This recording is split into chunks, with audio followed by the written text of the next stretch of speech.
My name is Kate, or Catherine Leister. My pronouns are she, they, and I am the music director, co-director, Manfred von Karma, and Miles Edgeworth in Turnabout Musical Virtual Edition. And I am one of the Ern Smashers of the Maya Fey Protection Squad behind Turnabout and Ace Attorney Musical. And today, I will be your moderator for today's Turnabout Table Talk. This year, 2022, is the 15th anniversary of the long-running Ace Attorney fan project, Turnabout Musical, and has been a big year for the show. In August, Albino Squirrel Productions in Minneapolis performed Turnabout Samurai live on stage for the first time ever. And there are also two other major shows in production, which we'll see released in the coming months. Nerdification Media's audio production of Turnabout and Ace Attorney Musical by the Maya Fey Protection Squad, and the digital show Turnabout Musical Virtual Edition by Giro Productions. In celebration of the anniversary and for cross-promotion between these two upcoming productions, we're holding roundtable discussions with the casts of TMVE and TAAAM, along with some special guests from the entire history of the musical. Today's roundtable consists of these incredible actors who bring Maya and Mia Fey to life. Let's go around and have everyone introduce themselves. Right. So my name is Sarah Taranto. I'm also known as FF3 Girl from the way back production forever ago. I guess like the 20 years ago one. Wow. So nice to meet y'all. Guess I'll go next. I'm Sarah Shope, also known as Arri by most Turnabout Musical people. I've also been involved with Turnabout Musical for a very, very long time. And I played Maya in the 2016 live version. My name is Ellie, she, her, and I am a newer Turnabout person, and I am playing Mia Fey in the defense cast of Turnabout Musical Virtual Edition. Hi, my name is Rice, or Sylvia Yang, and I am playing Maya Fey in Turnabout Musical Virtual Edition, and I'm going to be Maya in both the prosecution and the defense cast. Hi, and I'm MJ, she, her pronouns, and I'm playing Maya Fey in Turnabout and Ace Attorney Musical, the audio drama. Woo. Hi, I'm Marta. I'm also Bonfire tier, depending on which corner of the internet you find me. I am a long-time Ace Attorney Turnabout Musical fan, but I'm new to musical theater, and I am one of the Mia Feys for the Turnabout Musical Virtual Edition. All right, now to get us started, we have a question from Arri. What is your history with Ace Attorney and or Turnabout Musical? And were you familiar with either before auditioning and being cast? So, have you guys heard of a game called Marvel vs. Capcom? Because that was really honestly like my first instance of seeing any characters from Ace Attorney. Like I've seen them on the web, but like that's the funny lawyer game, and that's the girl I saw with a gun in the game. And I remember I saw the Patreon on casting call one day, and I was like reading up on them. I was like, yo, this looks like fun because I haven't done a musical in a while. Let's go read the wiki. And I like binged through the wiki and like watched some video essays, and here we are now. Well, I can answer my own question, which I already said. I've been involved with Turnabout Musical for a really, really long time. I found it when I was 16, and it had existed for a couple of months, and got involved back then and haven't really left, at least never permanently. I always end up back. Ace Attorney, my story of getting into Ace Attorney is that my brother got the first game for a Christmas gift, and he let me play the first two cases, and then he took it back because he wanted to finish it. And, you know, that's a heck of a cliffhanger to leave off on. And then I forgot it existed for like a year until my brothers were talking about the sequel. And I went, wait a second, I never finished it. And so Turnabout Samurai for a long time was one of my favorite cases, just because it was me coming back to the series finally. But I got to play Trials and Trib the night it came out in the US. So that was my first live Ace Attorney game, I guess. I first played the game with my brother. He actually got involved with the musical and said, hey, Sarah, there's an online musical based on this game. Play this game, and then you're going to want to join in with this. So my brother is Shinkin Rui, also known as Joel Williams. He's the one who really got me involved with all of it, and I'm very thankful to him for that. Funny story about the first time I played the game, though. I played through the first case, And I was like, it's kind of weird, kind of fan servicey. And then I saw Mia Fey, who I play, by the way. Mia Fey made that joke, if something smells, it's got to be the butts. And I kind of went, no, not going to play that anymore. That's too I almost stopped right there. And I think maybe like 2 hours later, I said, okay, I'll give it another shot. Last chance, Ace Attorney. No more butt jokes. So as I mentioned, long time Ace Attorney fan, and also quite long time Turnabout Musical fan, who got a bit lost. Like I was very on top of things when the original soundtrack was out. And then I kind of always got back to listen to it and never realized that there were like live editions of it being made. So when I saw the casting call announcements on a Facebook page, I think from the Phoenix Wright musical production page, it was a double surprise because it was a project in which I could try an audition. I'm not US based, so it was never a thing that I imagined that could happen to me. And also I found out about all the amazing new songs, new versions, new editions, and the actors and actresses that got to play the parts in years. So yeah, I've always had a love for the games. I joked on another roundtable that it taught me English, which is quite true. My English was horrible before the games. And so yeah, both the musical and the games have a very special place in my heart. So I played Ace Attorney. I played the trilogy last summer. And then just like immediately fell in love with it. I was having just kind of like terrible summer, rough time in my life. We're past it. It's fine. But basically I was like, just like glued to these games. I'm like, oh, I am hyper fixated with this. Amazing. And I hadn't actually heard about Turnabout Musical until someone sent me a link to the casting call in a different Discord server I was in. So I learned about it during auditions and then immediately went and watched both productions and was like, oh no, I need to do this now. So my brother was playing Phoenix Wright when he was like 14, I was like 12. And so I just like kind of watched him play it and tried to help unsuccessfulully. And so then I went out and got Apollo Justice because I didn't know it was like the fourth game. So that was actually the first game that I played and I didn't really get it. And then I had to go back and play the trilogy. So anyway, and actually while I was playing the trilogy, probably when I was like halfway through the first game, I found Turnabout Musical and listened to it with my brothers. And I think literally listening to the musical spoiled the ending for me for the games. So oh no. But I've been listening to the songs, or at least the songs from the highlight CD, for a long time. So this is a very cool thing for me to be doing. Next question. Are there any elements of your own portrayal of the character that were inspired by someone else's take on the role? And what other actors, characters, etc. did you reference for inspiration when crafting your own personal characterization? Or conversely, what differentiates your version of the character from the others? What did you bring to the performance and how did it shape your character? So to be totally honest, the reason I played Maya in 2016 is because we didn't have anyone else to do it. And objectively, I have those notes. So, you know, so it was me. But it's not a role I would otherwise probably cast myself in because I'm kind of tall. I'm not really a cute person. Like I didn't really feel like I could act it. So Not true. I was gonna say, no. Blatantly untrue. Thanks, guys. Don't lie to my face. So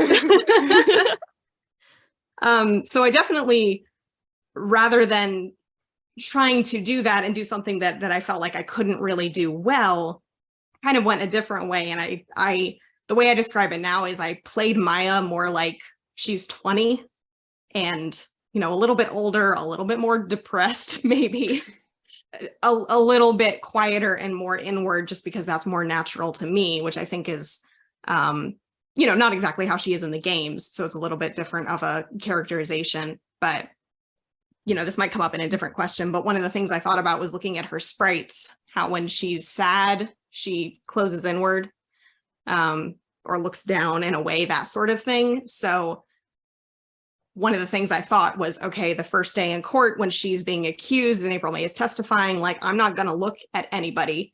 until Phoenix starts objecting and starts defending her.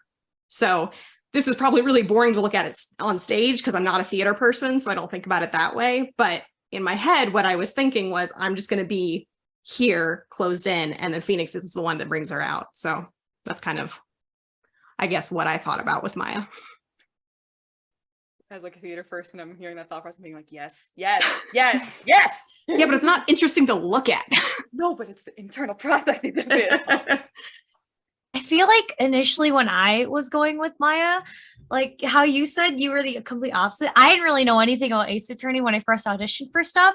And so when I was looking at all the characters, I'm like, wait a minute, I'm small and Asian and I'm loud and bratty. That sounds like this character. So that's why I was like, this is the character I should audition for. Honestly, like for most of my acting career, like it's all been like community theater. I've always kind of just been myself on stage, but I'm just like, I gotta like learn how to not just be myself on stage and like learn how to be the character. So like much like you did, I did also look at the sprites and stuff. I used that a lot. I watched previous productions and I like the different portrayals because now that you mentioned that, where you're like, you're trying to be older, I'm like, oh, so that's how you did some things differently. When I was thinking about Maya, like in my sense, like I was trying to be game accurate, but also like the way the community likes to view her, I wanted to kind of bring that in there. Like she's this Mimi girl who always gets accused of murder. So I kind of just bring that kind of like energy in there, and I hope that it comes across that way. I think I do a good job sometimes. Mentioned my Roblox can a few times. It's true. It's true. It comes up. Well, I know for me, it's a little funny that I got specifically cast as Maya because I'm actually an older sister. And so when I was kind of like crafting my version of Maya, I was just like, oh, I'm just channeling my younger sibling. Like, I love them. They're wonderful and small and bratty, and it's perfect. But yeah, I think a lot of the time, especially with Maya's kind of arc in TAAAM, a lot of what I'm thinking about is, I mean, she's so energetic and bubbly, especially when she's with like Phoenix and people that she likes, but I think she represses a lot of negative emotion and kind of just like tries her best to kind of, you know, shove that aside and be like, I will be here for other people. So I think a lot of what I'm doing is sort of trying to balance that kind of like seriousness and this like responsibility that she's kind of always thinking about with, you know, just trying to like keep a positive mask on and trying to be there for others, you know. Okay, so I was Mia on the soundtrack, and I guess I was just trying my best to sound like a teacher, which is great because I'm a teacher. So there you go. So I guess I was trying to be motherly, trying to sound authoritative, trying to do what I do best, bossing people around. You are also an older sister, right? Oh yeah, that too. So yeah. Obviously. My younger sister was also on the project, Phantom Otaku, that's Mari. And then our youngest sister, I think she might have just been a little bit too young to get involved when we were in it. But yeah, she likes the Ace Attorney games too. As I mentioned, I was a huge fan of the original soundtrack, which means I am a bit like starstruck at the moment. Hi, Sarah. So definitely I had Sarah's voice in my mind when I was going through the auditions, and I remember the objection song being one of the first songs I heard from the project. So yeah, you know, that definitely, you know, got me to try and be a version of me that is quite sure of herself, like quite confident, which is a thing I don't bring to my own table enough. So it's great to do it in an acting project. And as I mentioned, this is my first experience in terms of musical theater. I've been singing in choirs for a long time, but this is all new. So, you know, having a couple of characters that I have to be very confident and very self-assured in. But with me, I get to explore also this very sisterly, maternal kind of presence for Phoenix, for Mia, and so forth. So yeah, I actually actively avoided the live versions until very recently because I was scared to copy things inadvertently, since I'm not very experienced. But I have been enjoying them so much. So seeing everything come to life and seeing the versions of Mia on stage, adding the the movements and the body to the acting was really great. So yeah, lots of inspiration from great people, and I hope I can convey this. I am an older sister. I am really protective of my little sister, so I try to bring that also in the character, and it's fun for me. So I hope it is fun for the people watching it. Spoiler alert, it is. It's very fun.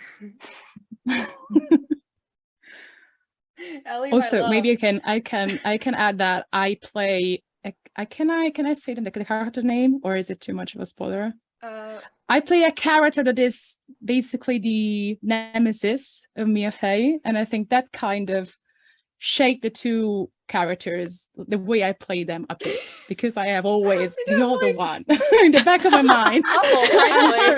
A couple nemesis to Mia Fey, for being honest here. Yeah, one, I'm keeping the other for the lore question if we get to that. But one is quite seen as the big nemesis in the first game of Mia Fey. So it's fun. It was fun to see that casting situation, and it's been very interesting for me to keep these characters kind of along the way and having one come and the other then join in my head. That's real fun. Ellie, I have so much faith in you. Please. I guess you could say that Ellie is MIA. I'm just gonna kick you out of the Zoom call real quick. I'm so sorry. I'm gonna mute you. Well, I have seen all the filmed versions of the show, so I am definitely inspired by those Mias. They all do a really great job.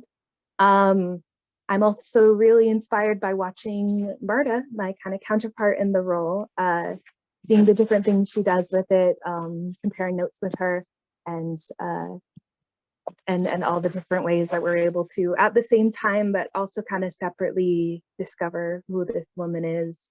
And I'm, of course, inspired by Sarah, who was the first Mia, and her vocal performance of Justice for All, which I heard when I was probably like 13 years old, is still, it's the blueprint, right? It's the blueprint. We have one question for the Mayas and one question for the Mias that I would love to ask. We'll start with the Mayas. What was your experience or process like when bringing her to life and making her her own fully fleshed character, when the original game treats her more as the mostly off-screen assistant who makes the occasional comment and is impressed by the main character? How do you take this very side character and turn her into her own main character in a way? I definitely have a lot more to say about that on the writing side, since I'm also on the production team for Turnabout and Ace Attorney Musical, where that was one of our main concerns. Who's going to say? Yeah. Because and I think anyone who's played Maya in a setting where you have to memorize lines has run into the issue where you realize that half of her lines are just like, what? Or Nick. And it's too bad because Maya's great. So I mean, I think I already talked a little bit about like my internal characterization for her, but I don't think I did a whole lot in my portrayal to step outside of that, because it does sort of feel like, I mean, Phoenix is the main character. In a lot of ways, it is his story. We want Maya's story to be there as well. But more so work that I've done for that was, when we adapted the script for Turnabout Musical Live in 2016, that was something that was on my brain was, can we give Maya more lines? Can we let her point out this contradiction? That sort of thing. So it was more on the production side, really.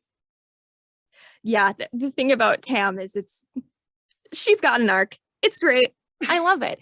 I mean, I think the thing about Maya is, especially in the first game, like, she definitely has a lot of moments where she is just kind of like, oh, I'm here to make a funny joke or comment and to kind of bounce off of Phoenix and let me point out this funny thing while we're investigating. But if you look at the trilogy itself, I think she has a more clear arc. A lot of the like Fae family drama, I won't talk about it in case people have not played AA2 or AA3. But yeah, and I think the thing about TAAAM is I think it kind of highlights that and makes it very clear. And she gets a lot of emotional exploration, which I think is really great, and it's very fun to play. It's very cool.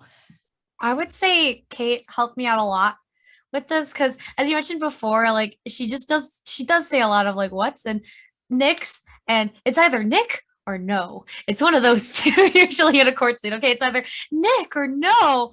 But I realized the way with playing Maya honestly was, for me at least, like in an X word way. X word, is that a word? It's one now. But Maya's relationships with people, I realize, are basically a part of her personality because she's someone who connects, or at least from the way I've seen it was written in the script. And like, okay, Maya's the one who likes to connect with others and make sure that things are like going okay. So one thing I always really tried to focus with after Kate helped me out with a lot of rehearsals and like character development stuff is just, how am I in relation to this character, and how does that come through each of the scenes and stuff. And that has really helped me realize like Maya's a very empathetic character, and it's really fun to play into that. Hi. Ellie. Oh, no. Oh, no. Okay. Uh, Okay, I think I am finally in. yes. All right. Good timing. I have a Mia question. For our Mias, this is a question from Richie. To what extent do you think she has spiritual abilities? Maya says she's a first-class spirit medium. Do you think that's something she still uses after leaving Karine? Do you think it helps her as a lawyer? I imagined her completely abandoning it after she left the village and just depending solely on her logic and reasoning abilities. But that's me. Yeah, absolutely. I totally see her. I mean, I would love to do like, I just want there to be a prequel game where we see Mia as a lawyer in her prime, using her spiritual abilities to get the truth and to use and to channel her victims, not her victims, you know, the victims. I think it's absolutely something she still uses. And that's my theory as to why she's kind of more attuned than maybe Phoenix or other people are to when people are lying in court. I'm an in-between here, probably because I've been in the community for a while. So I used to have, my previous idea was closer to Sarah's, like she seems to have completely kind of abandoned her family, like apart from Maya that is still around and she calls regularly, but everybody else would just find out in the later games, and there's not a lot of talk about Mia. But I can dig the fact that some of that, you know, you believe the client and they're definitely innocent, probably connects to somebody who can feel something more about the people she is defending. And also remember a very nice conversation with other people in the cast about the ways in which Mia's voice can be heard by Phoenix when Maya's is not able to channel her, probably because she has the kind of ability still, even if it is a person that is not around anymore, let's say. So yeah, a bit of an in-between. Well, I think, you know, she chooses to wear that Nagatama as part of her daily outfit, and whether that's a reminder of just where she's come from or something that she actually uses, I think is definitely up to, you know, definitely up to whoever you're talking to. But I'd like to think that at the very least, that is, she knows that's her heritage and it's super important to her. This is a question from Wendy Alice. Is there any fun lore or backstory for your version of the character that we might not see or hear in the show? For everybody. I think, and this came from Ellie, I think, that she doesn't like coffee, she likes tea. I really love that. It's for you. It's, you know, it's something that stuck with me, so kudos to you. And I mentioned before the lore. The lore is that Mia Fey has a girlfriend or had a girlfriend. Yeah, and absolutely. it's not something you see necessarily in the show, but it's fun because of reasons. You have to watch the show to see why I am hinting at. The script has changed.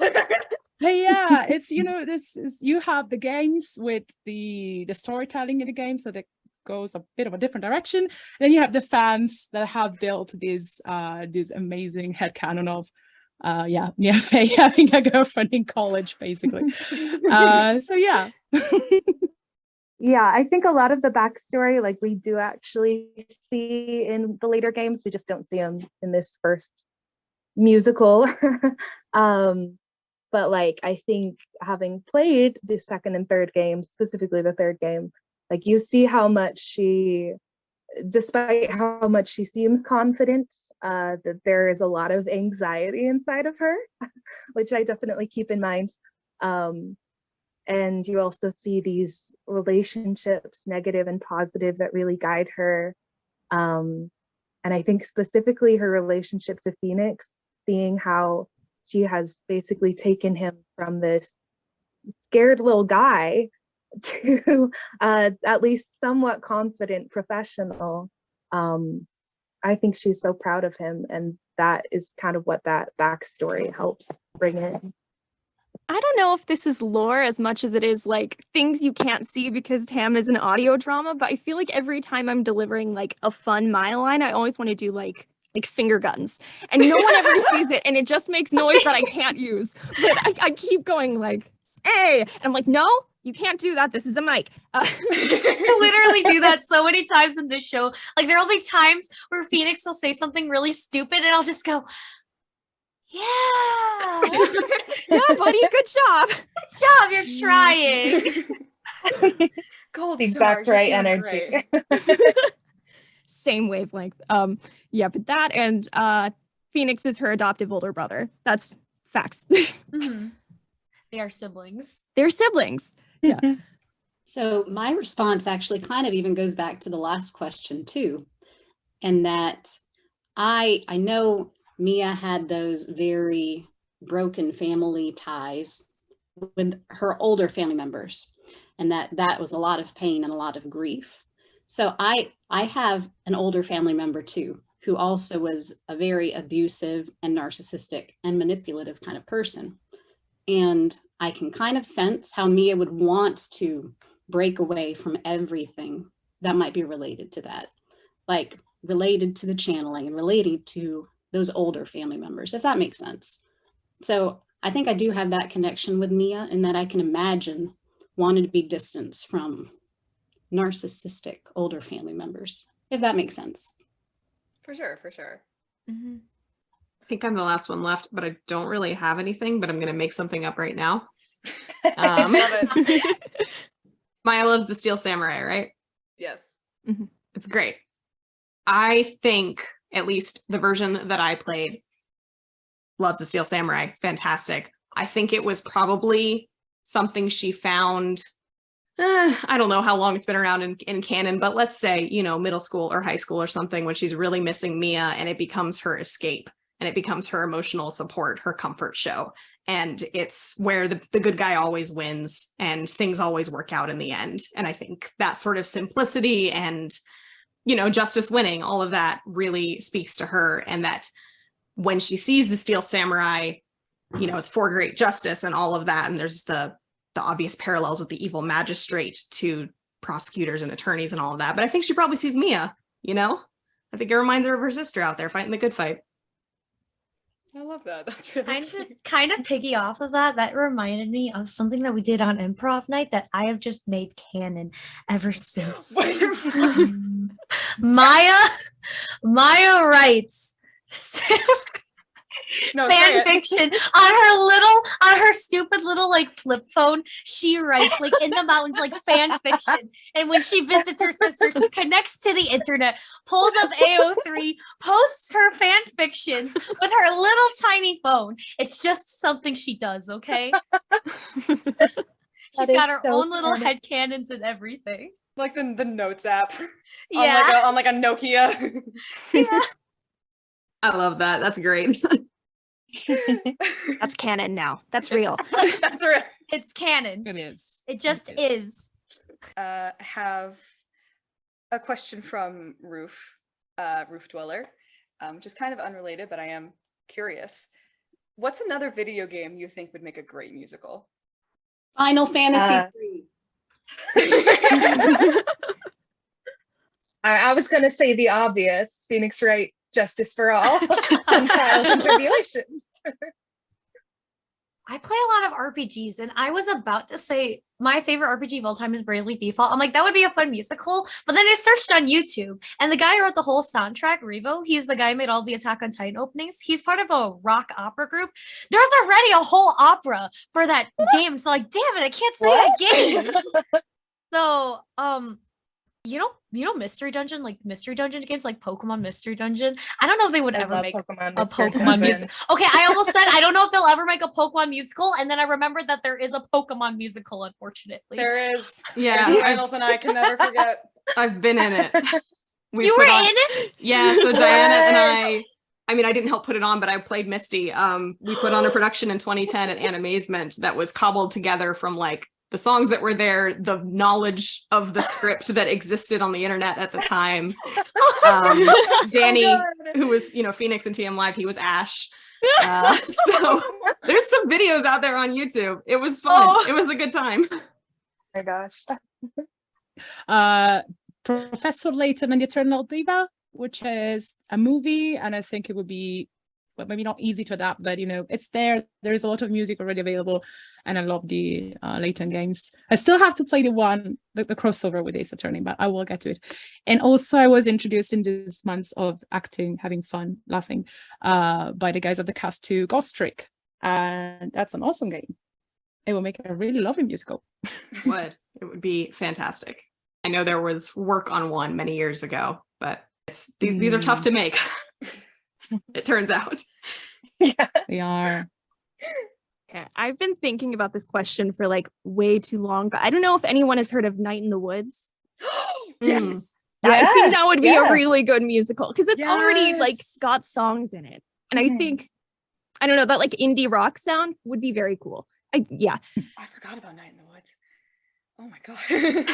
I need to rewatch that. That was a good Kate. That was a good game. Okay. At the risk of being cliche, if you were not playing your current role, who would you want to play? Yo, I would give anything to be evil. I would love to play. Oh my god, I would love to play any of the evil people. I say evil as if there are like, okay, I guess Manfred von Karma is pretty evil. But like, like, oh my god. Oh, you know what? I feel like Miles Edgeworth would be so much fun. What I've grown from this show is like, as much as I love Maya, Miles Edgeworth has become my favorite character this whole franchise. And he's hot. He's so hot. I would love to be like a stoic, like sexy mystery man. You don't understand. Oh, it'd be so nice. Sorry. Oh boy. No, Edgeworth's like angry face was my like icon on Discord for like a whole year. Like the second I played the game and I saw that, I was like, well, taking that. He's an icon. He's ridiculous. I love him. But I think obviously Mia would be very fun. Older sibling moments. But yeah, at risk of being cliche, Miles Edgeworth, he's got all the like dramatic, like angsty moments. That's always fun. I love it. Really, any villain would be really fun to play. A trade-off. I receive one of the Fays. You receive Miles Edgeworth and Von Karma. Okay. Flopsies. Marta laughs and I am both villain and Marta wins. Have identity crisis. Marta wins. Yeah, I think it would be real fun to try and be MBK, just to see what it feels like to be Manfred von Karma for a day. Yeah.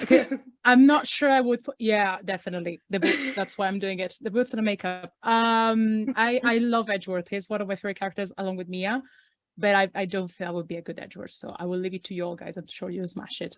I'm actually pretty chuffed. Like I love Mia, and I'm really happy I got to play her, especially now that I've been working on her thanks to the directors and the actors. And at first I was terrified. I was looking at Ellie's and I was starstruck and just saying, okay, I'm never gonna do a nice Mia. That's okay. I have another character to play. But now I'm pretty happy I got her. I actually auditioned for her and a couple of other roles, and so I was really happy to be even just considered to do her. But yeah, Manfred von Karma, and a lot of people know that I love Turnabout Samurai, and I would love to be Diva's Kiss, even if I'm not petite. I don't mind. I don't care. We'll find a way over that. You would I be love her. amazing as Diva's Kiss. Thank That would be you. incredible. For sure. Like we played Turnabout Fingers Samurai crossed. on stream, and oh my god, her Diva's It was so fun. It was so fun. I had a lot of fun. Mia definitely would be fun to play. I would love to play Lotta, to be honest.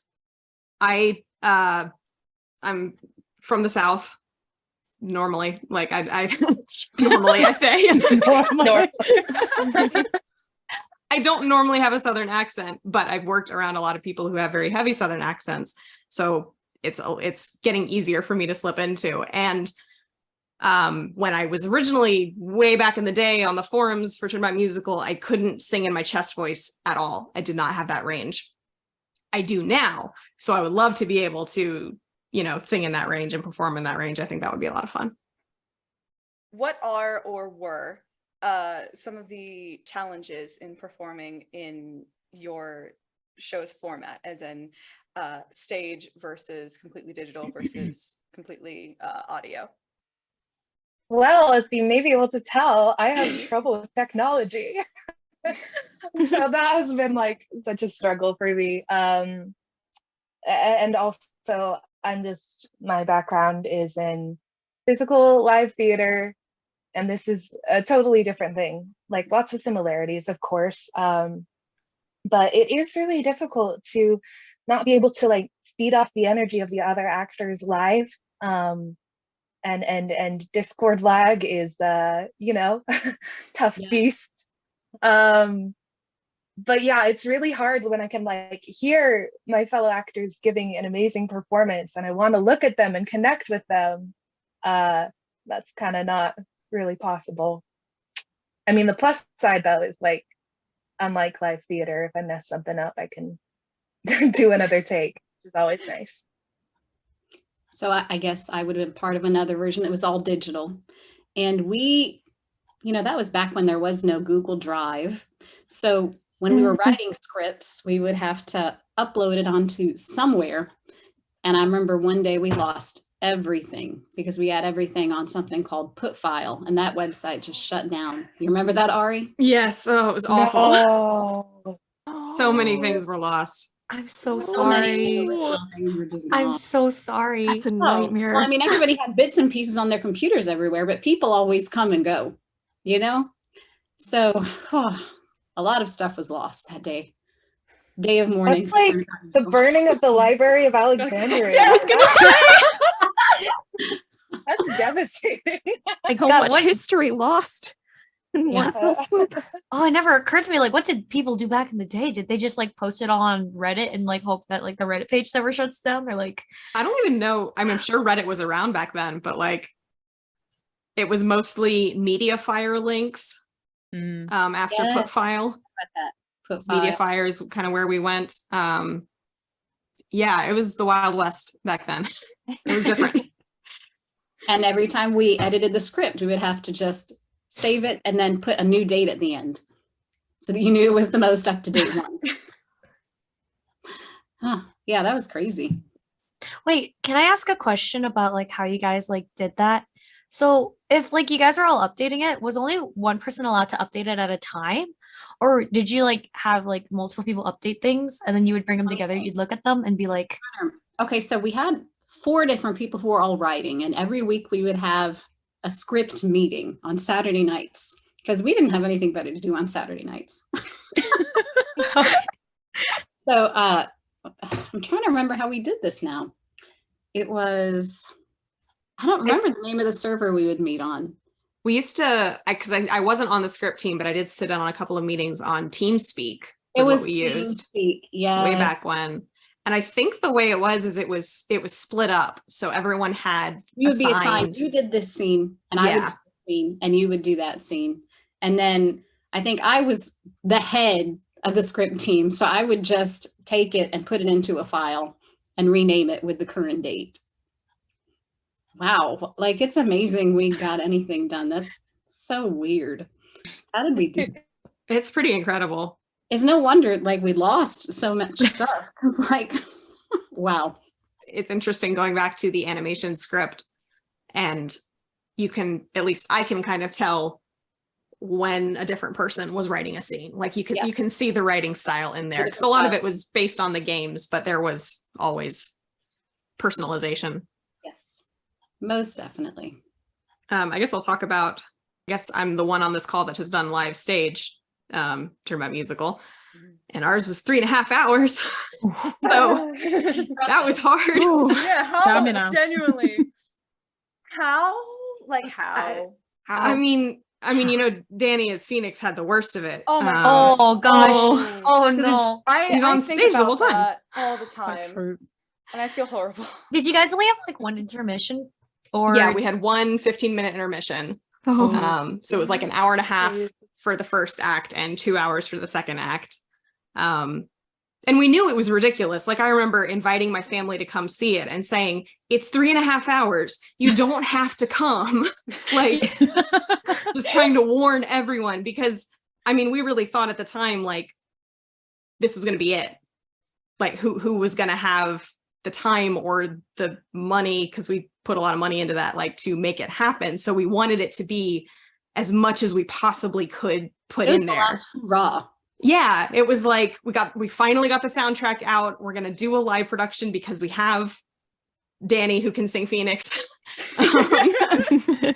And we're just gonna do it. We're gonna get it done, and that's gonna be the end of Turnabout Musicals, is what we thought, because who was gonna really care anymore? And then it turned out a lot of people still cared, which is, you know, that's everything. That's wonderful. But going back to the original question, what was hard about it was A, that it was so long.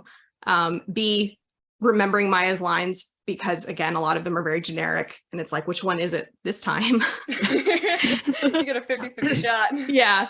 And for me, at least, like I said, I don't have a lot of theater experience. I did some as a kid, and I did one show in high school with a completely hands-off director. So I learned nothing.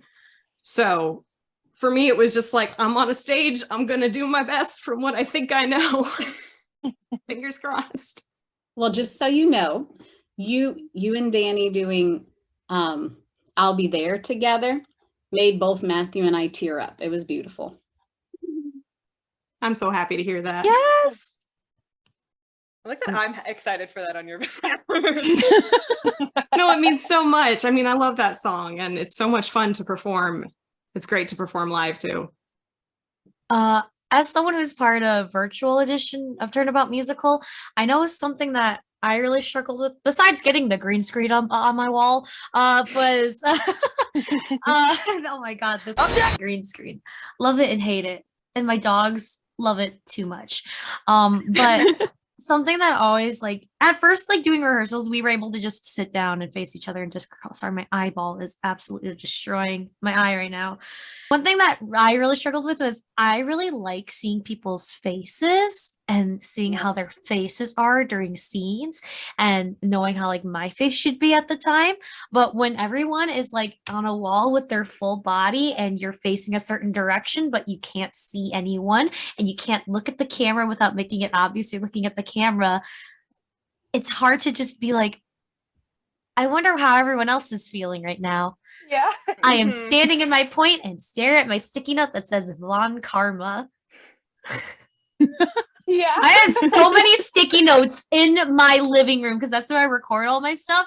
I have like a Phoenix sticky note, Von Karma, sibling on the ground sticky note. There's just sticky notes everywhere in my living room. The dead sibling sticky note.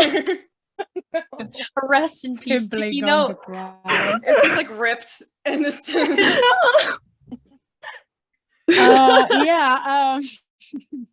Everything that was said by Ellie and Rice also applies to me.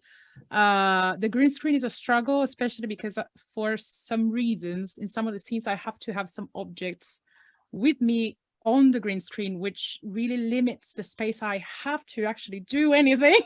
So especially because I come from choir, so it's not exactly, and it was not a gospel choir, so there was not a lot of movement going on there. I'm always a bit worried about, okay, am I moving enough? Am I doing things with my body that make sense for the scene? And yeah, it is double the time difficult because you don't see the people, especially me, because I have glasses. So when I'm acting, I don't have the glasses on, so I barely see the screen. That's okay. So yeah. And also, well, one thing is probably more about lines in general, but with the lag that you have online and having to speak your lines a bit earlier than when you would in real life, that has been messing me out a bit. So I've been trying my best to like learn every line before and after me so that I can be good on timing, but it's been another challenge on top of everything. So it's a format that allows me to participate, to be there. So I'm very grateful for it.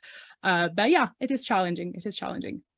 Yeah, well, I know for TAAAM, one of my things, which I kind of joked about earlier, is like sometimes you want to make like physical acting choices and like gesture, and you can't because that doesn't really pick up on mic, obviously. So it's just kind of about like, how do I get all of the emotions I'm trying to get into the scene just through like a vocal performance?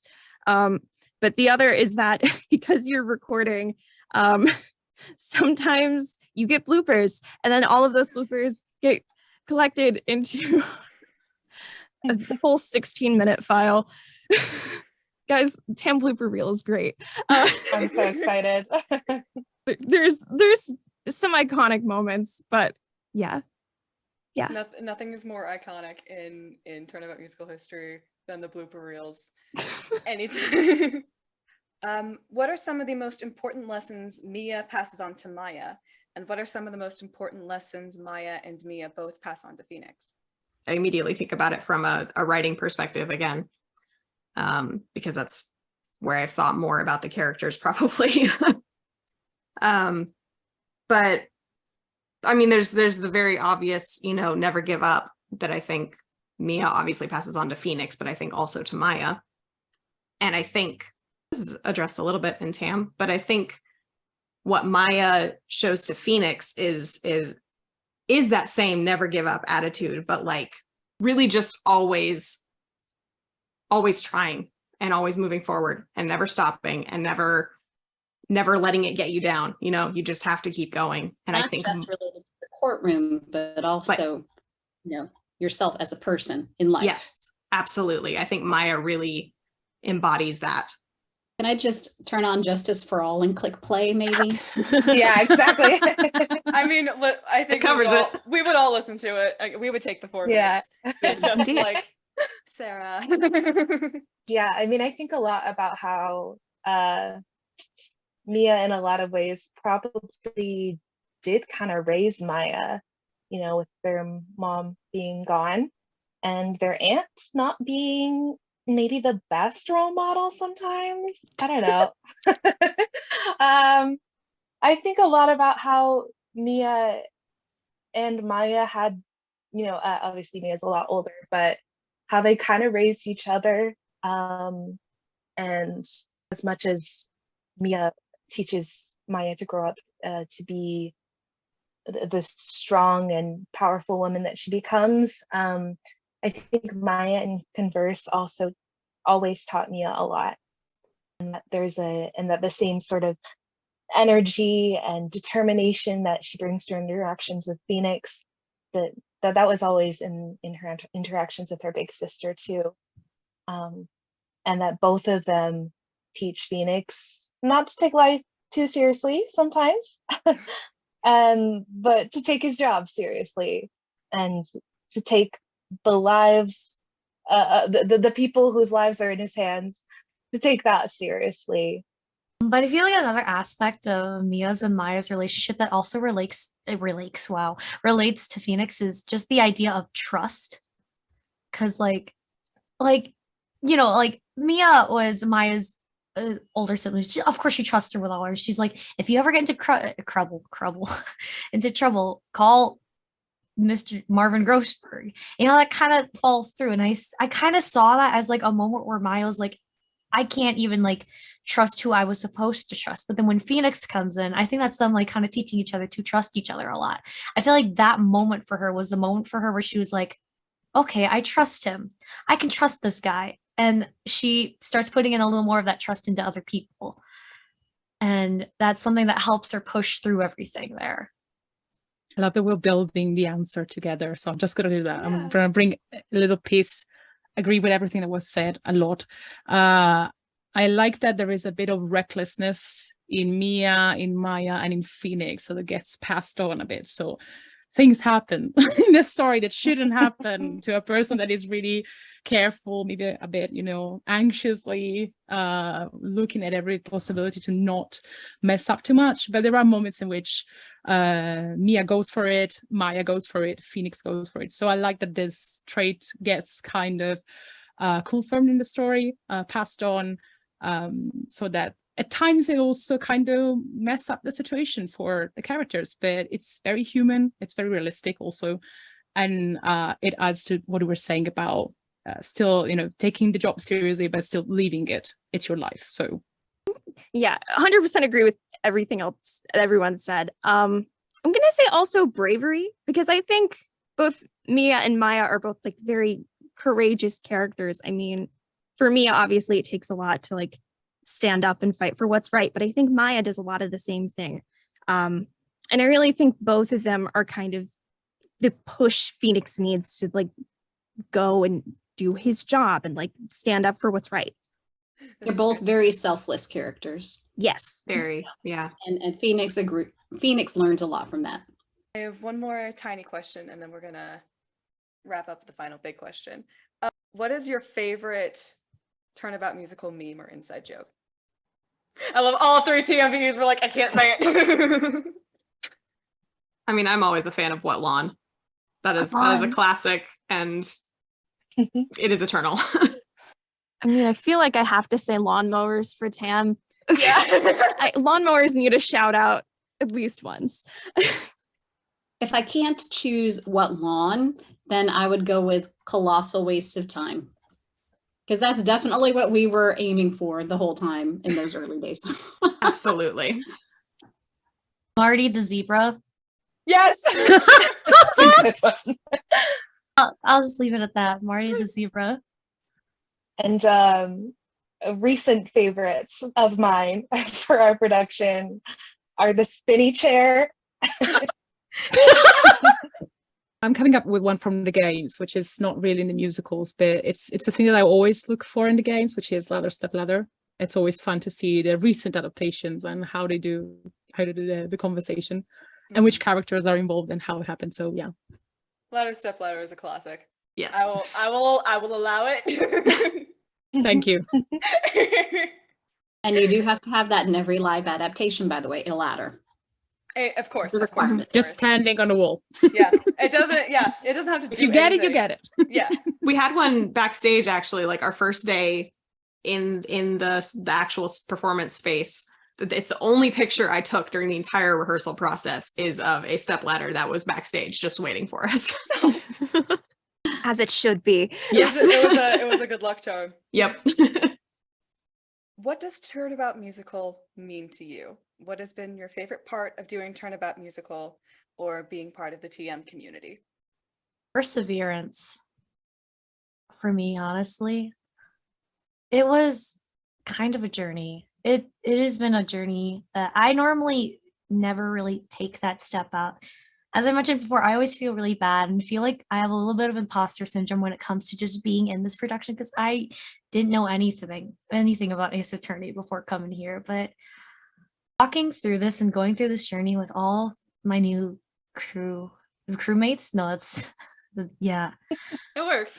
You guys are some of the nicest and sweetest people I've ever met, and I didn't really know that was possible in a sense. So thank you.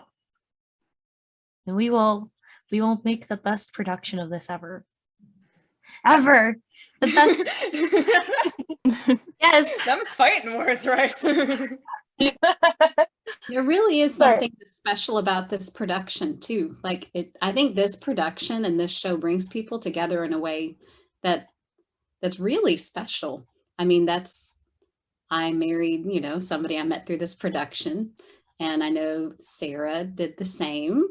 So I don't know.